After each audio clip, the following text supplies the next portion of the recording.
As stated in modern money mechanics, of course they, the banks, do not really pay out loans from the money they receive as deposits. If they did this, no additional money would be created.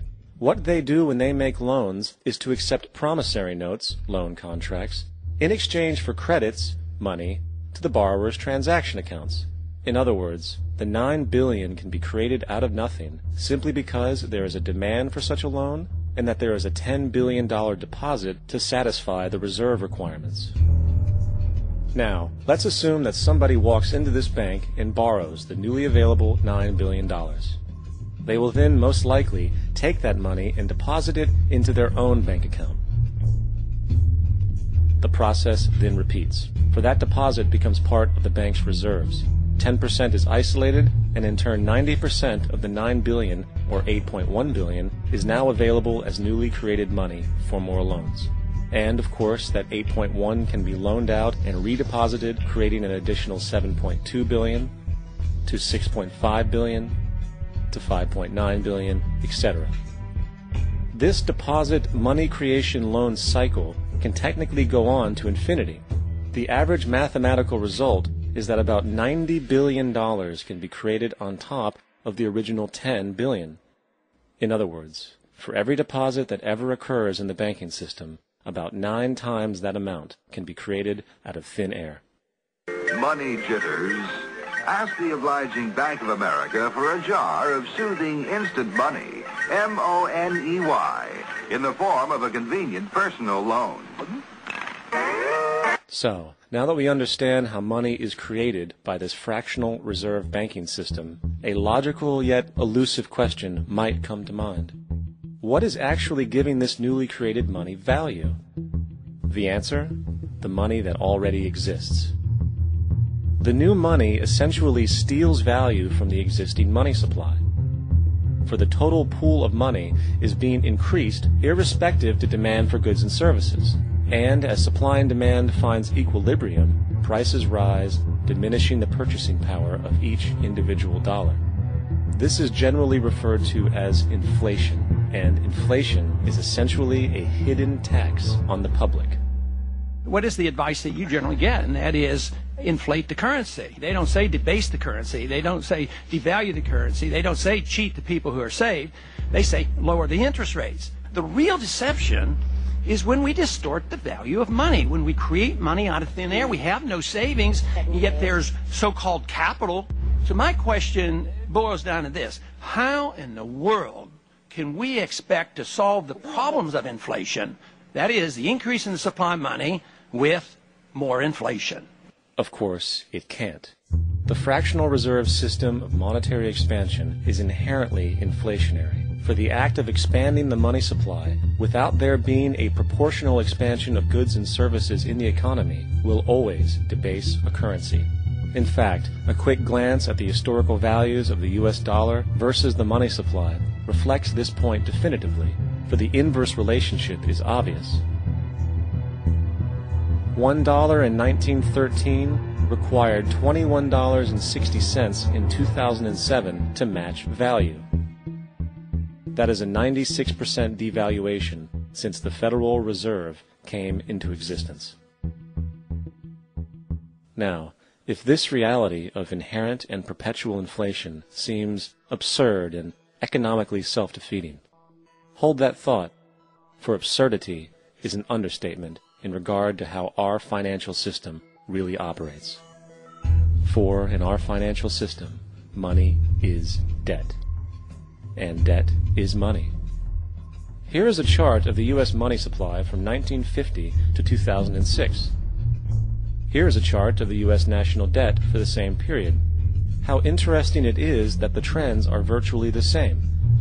For the more money there is, the more debt there is. The more debt there is, the more money there is. To put it a different way, every single dollar in your wallet is owed to somebody by somebody. For remember, the only way the money can come into existence is from loans. Therefore, if everyone in the country were able to pay off all debts, including the government, there would not be $1 in circulation.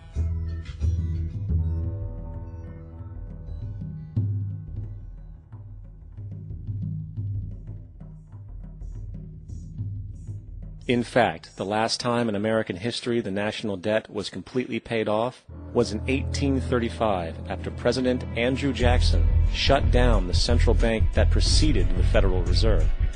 In fact, Jackson's entire political platform essentially revolved around his commitment to shut down the central bank, stating at one point, "The bold efforts the present bank has made to control the government are but premonitions of the fate that awaits the American people should they be deluded into a perpetuation of this institution or the establishment of another like it."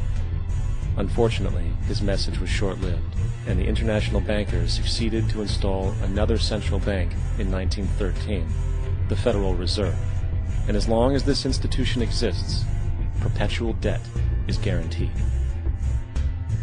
Now, so far we have discussed the reality that money is created out of debt, through loans. These loans are based on a bank's reserves, and reserves are derived from deposits. And through this fractional reserve system, any one deposit can create 9 times its original value, in turn debasing the existing money supply, raising prices in society. And since all this money is created out of debt and circulated randomly through commerce, people become detached from their original debt, and a disequilibrium exists, where people are forced to compete for labor in order to pool enough money out of the money supply to cover their costs of living. As dysfunctional and backwards as all of this might seem, there is still one thing we have omitted from this equation. And it is this element of the structure which reveals the truly fraudulent nature of the system itself: the application of interest. When the government borrows money from the Fed, or when a person borrows money from a bank, it almost always has to be paid back with accrued interest. In other words, almost every single dollar that exists must be eventually returned to a bank with interest paid as well. But if all money is borrowed from the central bank and is expanded by commercial banks through loans, only what would be referred to as the principal is being created in the money supply. So then, where is the money to cover all of the interest that is charged?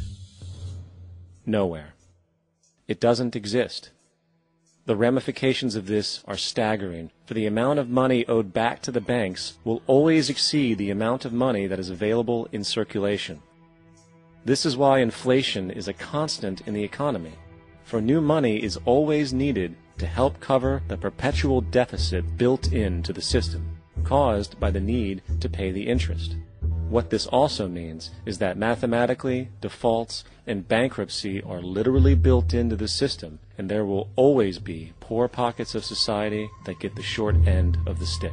An analogy would be a game of musical chairs, for once the music stops, somebody is left out to dry. And that's the point.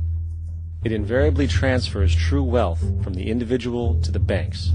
For if you are unable to pay for your mortgage, they will take your property. This is particularly enraging when you realize that not only is such a default inevitable due to the fractional reserve practice, but also because of the fact that the money that the bank loaned to you didn't even legally exist in the first place.